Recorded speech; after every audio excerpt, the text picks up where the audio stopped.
கண்ணாடி தாத்தா என்பவர் ஊரில் பேர் போன ஒரு மந்திரவாதி.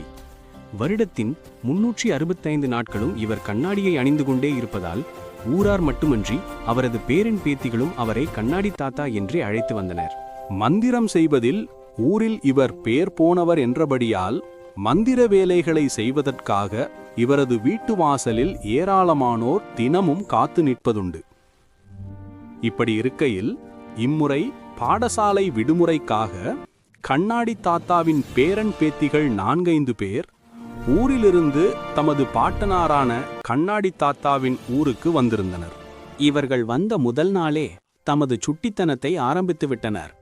ஆனாலும் கண்ணாடி தாத்தா இதனை பொறுத்து கொண்டே இருந்தார்.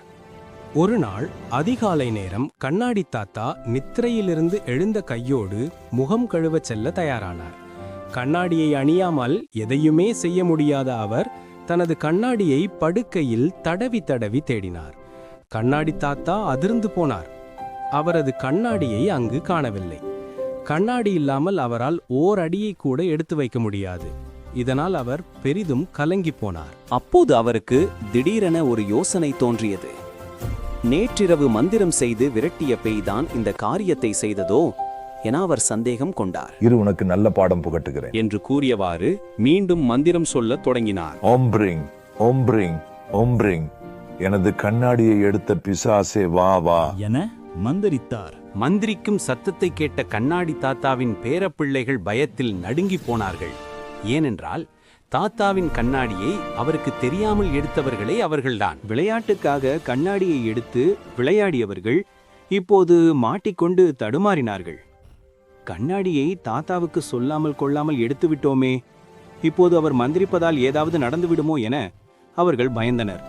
எந்த ஒரு பொருளை எடுத்தாலும் அதனை மீண்டும் அதே இடத்தில் வைக்க வேண்டும் என்பது அவர்களுக்கு ஞாபகத்தில் வரவில்லை. உடனே அந்த கண்ணாடியை தாத்தாவிடம் கொடுத்தனர். இப்படியான ஞாபக மறதியினால் நாம் வீணாக பிரச்சனைகளில் சிக்கிக்கொள்ள வேண்டி ஏற்படும். வயதில் மூத்தோரின் பொருட்களை எடுக்கும்போது அவர்களின் அனுமதியோடு அவற்றை எடுக்க பழகிக் கொள்ளல் வேண்டும் என தாத்தா கூறியதோடு அவர்களுக்கு தலையில் ஒரு குட்டும் வைத்தார். ஆனாலும் சிறிது நேரத்தின் பின்னர் கண்ணாடி தாத்தாவிற்கு கவலை ஏற்பட்டது. பிள்ளைகளுக்கு தலையில் குட்டி விட்டேனே என அவர் கவலைப்பட்டார். உடனே மறுநாள் காலை சந்தைக்கு போன அவர் சிறு பிள்ளைகளுக்கான விளையாட்டு கண்ணாடிகளை வாங்கி கொண்டு வந்து தனது பேரன் பேத்திகளிடம் கொடுத்தார்.